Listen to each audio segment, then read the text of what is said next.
Assalamualaikum warahmatullahi wabarakatuh. Bertemu lagi dengan saya Rosyida Mayani dalam mata kuliah Pengembangan Sosial Emosi Anak Usia Dini. Pada kesempatan ini kita akan membahas bagian keempat dari fokus pengembangan sosial dan emosi anak usia dini, yaitu mengenai pengembangan perilaku prososial anak usia dini. Teman-teman, pengembangan perilaku prososial merupakan area yang cukup menjadi concern bagi guru dan orang tua dari anak usia dini untuk dikembangkan ya. Biasanya orang tua dan guru akan mengembangkan 4 macam dari perilaku prososial, yaitu perilaku empati, perilaku kemurahan hati atau kedermawanan, atau berbagi gitu ya. Kemudian yang ketiga perilaku kooperatif, dan yang keempat perilaku tentang kepedulian gitu. Kenapa 4 karakter ini yang digagas atau yang dikembangkan oleh orang tua dan guru?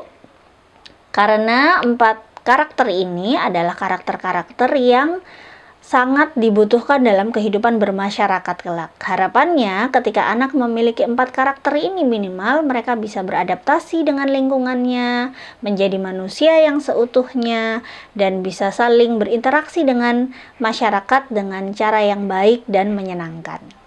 Biasanya anak akan mempelajari perilaku prososial dengan cara meneladani dari orang tuanya. Jadi modeling gitu ya, metodenya adalah metode modeling, di mana orang tua akan mengajarkan atau meneladankan bagaimana orang tua berperilaku prososial gitu. Hal ini menjadi sebuah tantangan karena anak pasti akan menyerap apapun yang mereka lihat dari orang tuanya dan dari gurunya. Hasil temuan Riley, Sanjuan, Klinker, dan Reminger menunjukkan bahwa anak-anak yang biasanya mudah diterima oleh lingkungan sebayanya di lingkungan bermain gitu ya, adalah anak-anak yang berangkat dari keluarga yang hangat, kemudian selaras dengan anak-anak mereka, dan responsif terhadap kebutuhan anak-anak. Artinya orang tua yang mengembangkan perilaku prososial terhadap anak-anak mereka sendiri. Dan ini juga berlaku sebaliknya. Anak-anak yang susah mengembangkan perilaku prososial dan biasanya tidak diterima di lingkungan bermainnya, di lingkungan teman sebayanya, adalah anak-anak yang berangkat atau datang dari keluarga-keluarga yang tidak responsif, tidak hangat, dan cenderung cuek tentu ya, dan kemudian tidak bisa selaras dengan anak-anak mereka gitu. Sebagaimana yang saya sampaikan tadi, perilaku prososial adalah perilaku yang bisa dicontohkan. Kita perlu menyadari betapa kuatnya daya meniru anak ya. Kita tahu anak usia dini adalah berada pada masa golden age, sehingga apapun yang mereka lihat di situ akan merasuk ke dalam diri mereka, akan terserap dalam memori mereka, dan akan mereka tiru gitu. Tapi selain dengan metode modeling ini, anak juga biasanya belajar perilaku prososial melalui aturan yang diberikan oleh orang dewasa. Jadi ada bimbingan gitu ya, melalui aturan apa-apa yang harus dilakukan oleh anak usia dini di situasi tertentu, yang mana itu menuntut perilaku prososial, sehingga kemudian mereka melaksanakan itu dengan bimbingan orang tua maupun guru. Apa saja sih indikator dari perilaku prososial yang matang itu? Jadi kalau kita bicara tentang perilaku prososial, itu anak-anak emang harusnya sudah bisa apa di usia prasekolah gitu ya. Ada setidaknya 8 indikator yang bisa kita lihat pada diri anak usia dini, apakah seorang anak usia dini sudah mengembangkan perilaku prososial atau belum. Indikator yang pertama adalah anak dapat menunjukkan rasa prihatin terhadap kesulitan orang lain. Indikator yang kedua adalah anak dapat menceritakan atau dapat menggambarkan perasaan orang lain yang sedang berkonflik dengannya. Indikator yang ketiga adalah anak mampu berbagi dengan orang lain. Indikator yang keempat adalah anak bisa mengambil giliran tanpa rewel gitu ya. Yang kelima, anak dapat memenuhi permintaan orang lain tanpa bantahan. Kemudian yang keenam, anak bisa membantu orang lain melaksanakan tugasnya atau menyelesaikan tugasnya, membantu rekannya dalam menyelesaikan tugasnya. Dan yang ketujuh adalah anak dapat membantu orang-orang yang membutuhkan. Kita bahas satu persatu. Kita mulai dari empati, gitu ya. Dari indikator pertama, yaitu anak dapat menunjukkan keprihatinannya terhadap kesulitan orang lain. Ini adalah bentuk dari perilaku empati ya. Kita tahu yang namanya empati itu adalah kemampuan untuk bisa memahami perasaan orang lain. Hal ini tidaklah mudah ya teman-teman bagi seorang anak usia dini. Kita tahu yang namanya anak usia dini, kecenderungan dia adalah bersikap egosentris gitu. Melihat sesuatu dari sudut pandang dirinya. Sehingga ketika anak bisa melakukan empati, itu artinya mereka sudah mulai mampu untuk melihat dari perspektif orang lain. Dan ini adalah basic penting gitu ya. Ini adalah step penting dalam mengembangkan perilaku prososial. Empati sendiri adalah basis utama dalam pengembangan perilaku prososial. Setelah anak bisa melakukan empati, maka anak akan siap untuk berbagi, siap untuk bekerja sama dengan orang lain, dan siap untuk peduli dengan orang lain. Sebagaimana pembelajaran prososial lainnya, empati ini dipelajari dengan peniruan. Sejak awal, anak biasanya melihat apa yang dilakukan oleh orang tua dan orang dewasa dalam memahami perasaan orang lain, dan anak coba untuk mengikutinya gitu ya. Ini ditunjukkan sejak masa bayi teman-teman ya. Pada usia bayi, perkembangan empati anak itu ditunjukkan dengan cara anak biasanya ikut menangis ketika ada anak lain yang menangis di dekatnya. Kemudian di masa toddler, di masa balita gitu ya, anak mulai bisa untuk menunjukkan keprihatinannya dengan cara yang tulus, betul-betul dia ikut prihatin, tapi masih belum tahu bagaimana caranya mengekspresikan itu. Biasanya anak akan bersikap menghibur gitu ya, menghibur orang yang sedang sedih dengan cara dia bagaimana dia suka dihibur gitu. Kalau misalnya anak sedih, ketika dia sedih, anak misalnya akan berkurang kesedihannya kalau dikasih boneka, maka mereka akan melakukan hal yang sama ketika melihat orang lain sedih. Misalnya akan melihat orang ibunya sedih misalnya gitu, maka ibunya akan dikasih boneka, karena menurut dia kalau dikasih boneka sedihnya akan berkurang gitu. Nah, perkembangan dari empati ini akan terus semakin baik di waktu-waktu yang selanjutnya, di usia-usia selanjutnya, seiring dengan kematangan kognitif anak. Jadi sangat tergantung pada kematangan kognitif. Bagaimana jika kemudian kita mendapati anak kita atau siswa kita belum menunjukkan empatinya, padahal secara usia mereka sudah waktunya untuk belajar tentang empati? Ada beberapa hal atau beberapa strategi yang bisa kita pakai ya teman-teman. Salah satunya adalah misalnya karena empati itu dicontohkan, maka guru perlu memberikan contoh bagaimana bersikap empati kepada anak. Misalnya dengan guru mencontohkan secara langsung, ada teman yang sakit, kemudian dibahas gitu ya, dibahas dalam arti bagaimana ya rasanya sakit, seneng nggak ya gitu ya, apa yang bisa kita lakukan ya untuk membantu teman kita yang sakit, kira-kira rasanya sakit itu seperti apa, kayak gitu. Kemudian bisa juga dengan memberikan waktu privat nih sama antara guru dan siswa, di mana hanya dalam kelompok kecil anak diizinkan untuk menceritakan kesusahannya, menceritakan kesedihannya. Di situ guru memberikan ruang bagi anak untuk berekspresi apapun yang dia mau ekspresikan dalam melegakan kesusahan hatinya ini. Lalu disitulah kemudian guru menunjukkan empatinya kepada anak, begitu. Perilaku prososial yang kedua yang bisa ditunjukkan atau dilakukan oleh anak usia dini, yang juga menjadi indikator dari kematangan perkembangan sosialnya, adalah kemampuan anak dalam memahami perasaan orang lain yang berkonflik dengannya.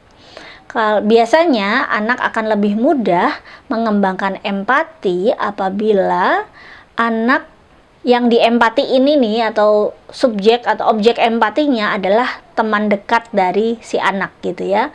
Ketika dia sudah punya teman akrab, punya sahabat, anak akan lebih mudah berempati kepada sahabatnya. Namun, empati ini menjadi sulit apabila sahabatnya ini kemudian berkonflik dengannya. Jadi kadang kalau anak sudah bertengkar, susah gitu ya untuk memahami perasaan dari lawan bertengkar kita gitu. Tapi ini bukan kemudian dimaklumi gitu ya. Kita bisa mengajarkan pada anak-anak bahwa walaupun kita sedang marah pada teman kita tetap harus memahami perasaannya. Kadang kalau marah kita kan pengennya mukul ya, mukul, nyubit, pokoknya gitu ya. Pokoknya aku nggak mau temenan sama kamu misalnya gitu ya, atau pokoknya aku mau kamu pengen tak pukul misalnya gitu ya, saking emosinya gitu. Maka guru perlu mengajarkan pada anak-anak bagaimana kira-kira perasaan temanmu kalau dipukul gitu. Kalau kamu yang dipukul rasanya kayak gimana gitu. Jadi tetap guru dan orang tua harus mengajarkan kepada anak ketika mereka sedang berkonflik untuk berlatih memahami perasaan temannya, supaya juga mereka tahu bahwa konflik ini tidak berdampak atau tidak memberikan hasil yang baik bagi pertemanan mereka gitu ya, pertemanan anak-anak ini gitu. Pada dasarnya mencari tahu tentang perasaan lawan konflikmu atau lawan seterumu gitu ya, bagi anak-anak usia dini itu adalah hal yang baru ya. Mereka cenderung biasanya kaget gitu ya, terkejut, oh iya ya temanku bisa sakit gitu ya. Kita perlu sebagai guru ya, perlu menyadarkan anak-anak kita bahwa teman-teman mereka ini juga manusia yang merasakan sakit. Kalau mereka dipukul mereka sakit, sebagaimana kita dipukul juga merasakan sakit gitu. Jadi perlu disadarkan. Ini juga adalah salah satu strategi dalam mengajarkan empati pada anak-anak ketika mereka sedang berkonflik, agar tercipta sebuah resolusi konflik yang baik gitu ya. Karakter atau indikator ketiga yang menjadi tanda berkembangnya perilaku prososial anak adalah kemampuan anak untuk berbagi dengan orang lain.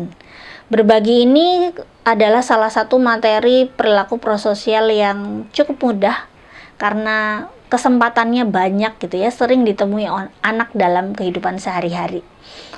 Tapi meskipun ini mudah, bukan berarti orang tua harus memaksa anak, oh anakku harus belajar berbagi, maka anak dipaksa untuk berbagi. Tidak begitu ya. Walaupun anak sudah punya kemampuan untuk berbagi di usia prasekolah khususnya, karena kemampuan berbagi ini berkembang di usia kurang lebih 4 tahun ke atas gitu ya. Jadi mulai 4 tahun anak mulai bisa dikenalkan, diajak belajar berbagi gitu. Tapi ketika anak belum mau, tidak juga dipaksa gitu ya. Kemampuan berbagi ini harus lahir dari diri anak secara tulus, otomatis gitu ya, dari keinginan dirinya sendiri, bukan dari paksaan atau intervensi dari orang tua. Itu yang perlu difahami dalam mengembangkan kemampuan berbagi. Sehingga guru perlu mempersiapkan nih, kalau anak belum mau berbagi, apa yang harus dilakukan? Yang pertama, guru perlu tetap memperhatikan hak-hak anak. Hak-hak anak ini diperhatikan dalam bentuk memberikan aturan gitu ya, aturan tentang kepemilikan barang misalnya. Biasanya kan anak kalau berkonflik urusannya seputar rebutan mainan gitu ya, segala sesuatu yang sifatnya kepemilikan lah gitu. Nah maka di ruang kelas kita perlu menyediakan aturan tentang kepemilikan ini ya, tentang hak atas permainan gitu ya. Mana permainan-permainan yang tuh bisa dimainkan sendiri, kalau misalnya mau ikut main harus antri, mana permainan-permainan yang bisa dimainkan bersama gitu. Hal ini dilakukan untuk mengantisipasi pertengkaran gitu.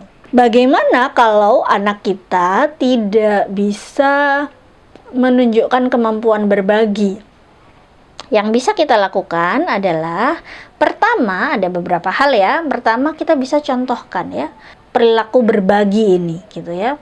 Biasanya langsung anak diajak berbagi dengan gurunya gitu. Kita ajak anak berbagi dengan gurunya. Jadi sebelum kita minta anak berbagi dengan teman-temannya, kita ajarkan anak untuk berbagi dengan gurunya atau orang tuanya dulu. Baru yang kemudian kedua, kita kondisikan anak untuk bermain dalam kelompok, dalam sebuah permainan paralel misalnya. Di situ mereka bermain Lego atau bermain bongkar pasang, yang itu membutuhkan kerjasama, membutuhkan, walaupun mereka bermain sendiri-sendiri tapi mainannya sama, jadi harus berbagi, harus saling meminta gitu ya, harus saling berbagi. Maka kita berikan anak-anak permainan yang model seperti ini. Atau juga kita terapkan perilaku berbagi ini dalam kegiatan makan bersama gitu, dan lain sebagainya. Termasuk juga bisa mendiskusikan tentang topik berbagi gitu ya. Kenapa sih berbagi itu perlu? Kepada siapa sih harus kita berbagi, dan sebagainya. Indikator yang keempat dari perilaku prososial adalah kemampuan anak untuk berada dalam antrian gitu ya. Ini adalah bentuk dari perilaku kooperatif atau kerjasama. Jadi kalau misalnya kita mau lihat anak kita apakah sudah bisa bekerja sama, salah satunya bisa dilihat dari mau tidaknya dia mengantri gitu. Selain mengantri, kemampuan kerjasama juga ditunjukkan anak dengan kemampuannya mencari alternatif dalam menggunakan mainan gitu. Mencari alternatif dalam menggunakan mainan ini maksudnya misalnya ketika anak pengen naik kuda, tapi kudanya nggak ada, adanya guling. Maka dia berimajinasi, dia menggunakan guling untuk jadi kuda misalnya. Itu juga bentuk dari kompromi gitu ya, kompromi dia, pemahaman dia, kooperatif dia dalam terhadap situasi yang dia alami. Termasuk juga bagaimana anak menerima ide anak lain, itu adalah juga kemampuan kooperatif ya, yang perlu dikembangkan. Nah, kembali ke mengantri. Mengantri ini adalah perilaku yang perlu dipelajari oleh anak. Strategi dalam mengajarkan perilaku mengantri bisa dilakukan dengan cara yang pertama, kita membuatkan aktivitas yang dibutuhkan oleh anak untuk bisa mengantri gitu ya. Biasanya dilakukan di sekolah-sekolah adalah mengantri saat masuk kelas, mengantri saat cuci tangan, mengantri saat bermain di kelas dalam pembelajaran. Atau juga bisa kreativitas yang lain ya. Kegiatan yang kedua bisa dilakukan guru untuk mengajarkan anak mengambil antrian adalah dengan bergantian dalam bermain, memberikan aturan bergantian ya. Pada anak yang waktunya bermain diberikan aturan lamanya waktu bermain. Kemudian bagi anak yang menunggu giliran diberikan waktu untuk bersabar gitu. Bisa juga anak diajarkan mengantri dengan cara menuliskan atau menaruh namanya di papan antrian atau di buku antrian. Jadi mendaftar gitu ya, dengan cara mendaftar sehingga ketika namanya sudah dipanggil maka dia bisa maju gitu ya untuk melakukan atau melaksanakan maksud dari antriannya tadi. Indikator kelima dari perkembangan kemampuan prososial anak adalah ditunjukkan dengan kemampuan anak memenuhi permintaan atau bisa disuruh gitu ya, bahasa mudahnya. Anak umumnya dengan kematangan kognitif yang cukup sesuai dengan usianya akan punya kemampuan untuk bisa disuruh dengan mudah gitu ya. Tapi guru dan orang tua perlu menyadari anak bahwa anak biasanya akan mau disuruh dengan tanpa rewel gitu ya, dengan tanpa bantahan apabila anak mengetahui kenapa dia harus melakukan sesuatu yang kita minta. Sehingga strateginya adalah guru dan orang tua perlu untuk menyampaikan alasan kenapa seorang anak perlu melakukan apa yang kita minta gitu ya, apa yang disuruh. Jangan katakan pada anak bahwa misalnya nih kita minta Faruk untuk memindahkan mainan. Jangan katakan pada anak, Faruk pindahkan mainanmu. Jangan hanya katakan begitu, tapi katakan, Faruk pindahkan mainanmu, nanti terinjak oleh bu guru, misalnya gitu ya. Jadi anak akan tahu, oh ya, saya harus segera memindahkan mainan saya. Itu adalah indikator kelima. Indikator keenam dari perkembangan perilaku prososial adalah ditunjukkan dengan kemampuan anak membantu orang lain dalam mengerjakan atau menyelesaikan tugas mereka.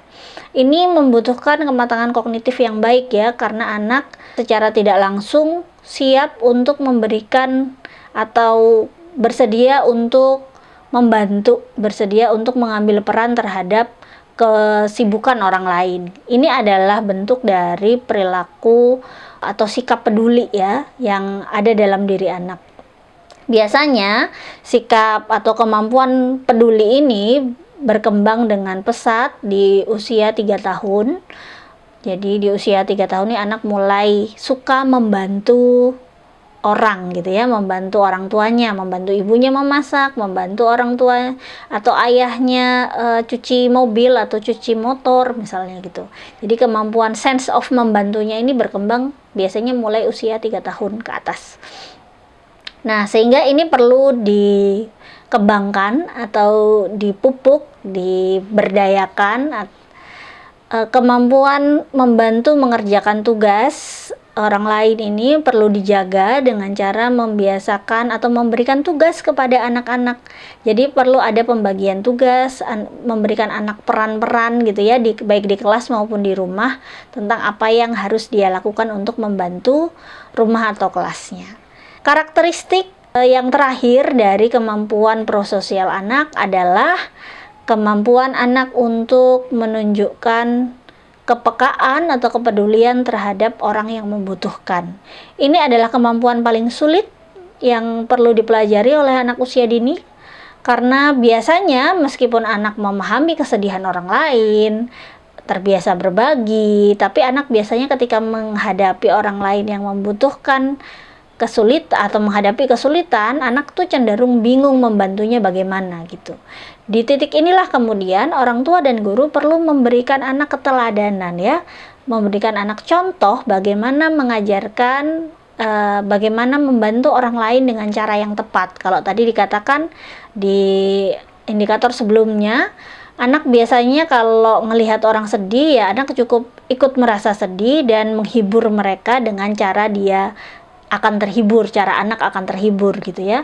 Maka di sini orang tua perlu mengajarkan pada anak cara yang tepat untuk membantu orang lain.